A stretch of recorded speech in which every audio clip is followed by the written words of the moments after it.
Bienvenidos a este video explicativo de la prueba de hipótesis. Mi nombre es María José Oviedo Solís. Este video consiste en explicar y resolver la prueba de hipótesis del siguiente caso.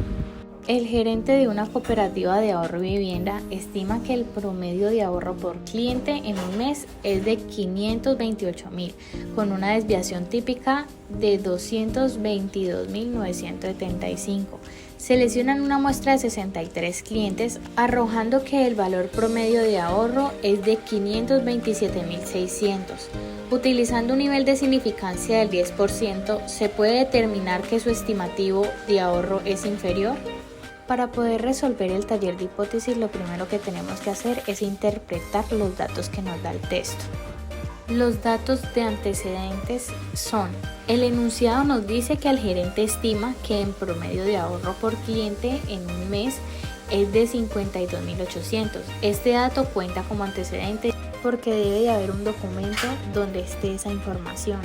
Entonces, por ende, el promedio de ahorro es de 528.000.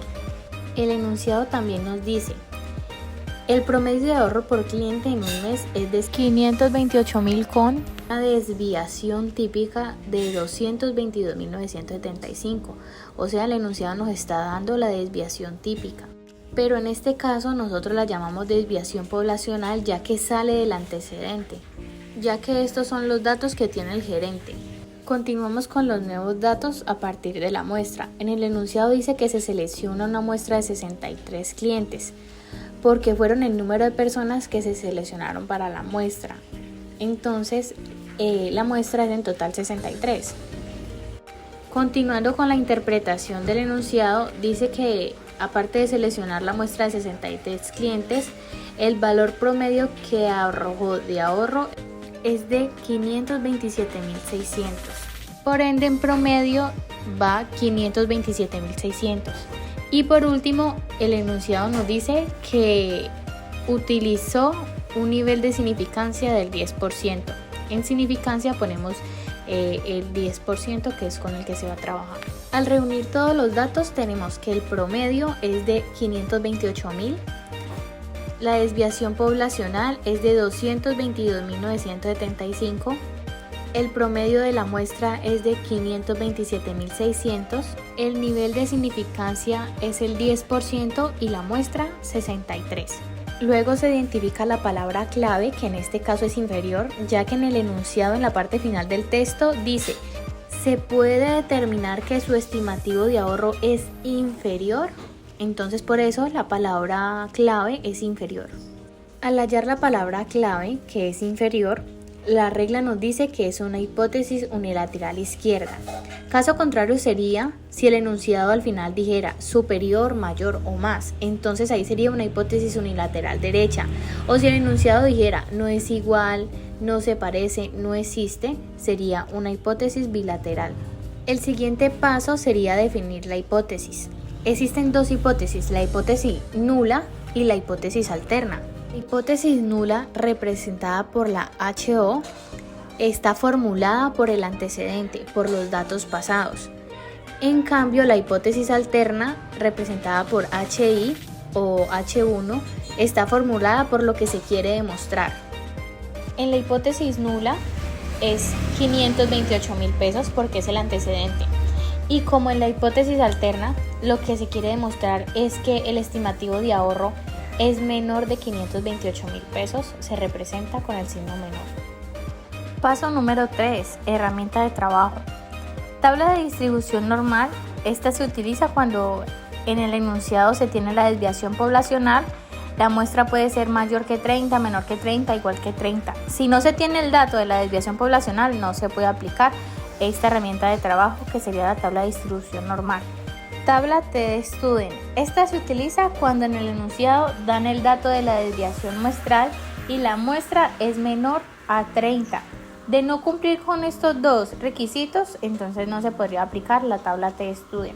En este caso, como en el enunciado nos están dando la desviación poblacional y la muestra pues es mayor a 30, entonces vamos a utilizar la tabla de distribución normal. Nos ubicamos en la campana según el nombre y el nivel de confianza. En este caso, como nuestra hipótesis es unilateral izquierdo, y el nivel de significancia del 10%, entonces nuestra campana sería la siguiente. Al ser unilateral izquierdo, la marcación va hacia la izquierda de la campana y se pone el 10%. Si fuera tabla de Student, entonces la regla dice que sería el nivel de significancia por 2, o sea que en ese caso sería el 20%. Pasamos al paso número 4, que sería definir las zonas. Tenemos dos zonas, la zona crítica o de rechazo y la zona de aceptación. Estas zonas parten desde el punto del nivel de significancia, es decir, donde va la marcación del 10% hacia la mano derecha sería la zona de aceptación, y donde está la marcación del 10% hacia la zona izquierda sería el nivel de rechazo o la zona crítica. Pero necesitamos saber cuál es el número que está en medio de la zona de rechazo y la zona crítica. Para saber cuánto vale se hace la siguiente operación.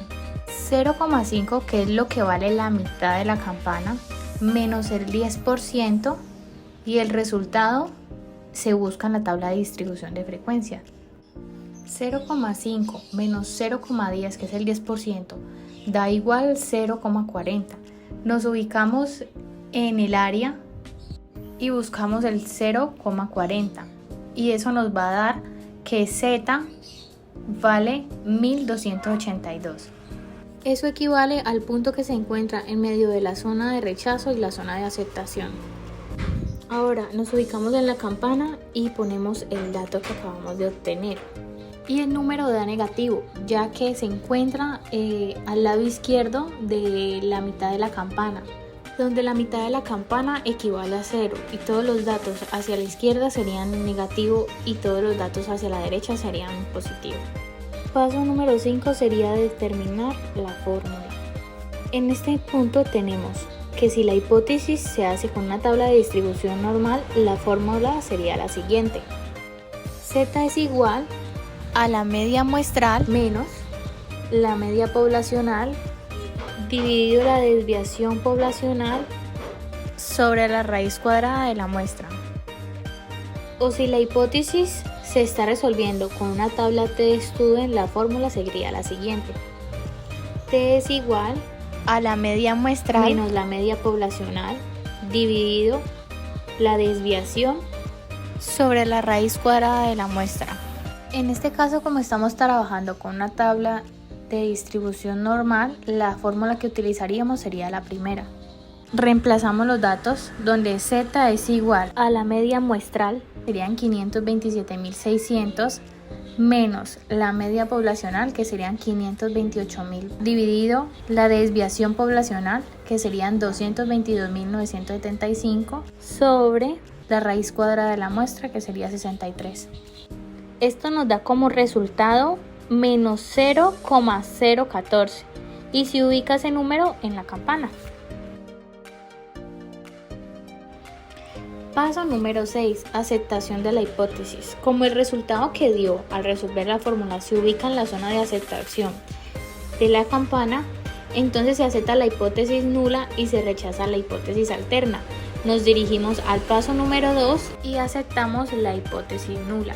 En caso tal de que el resultado hubiera sido en la zona de rechazo, entonces se hubiera aceptado la hipótesis alterna y se hubiera rechazado la hipótesis nula.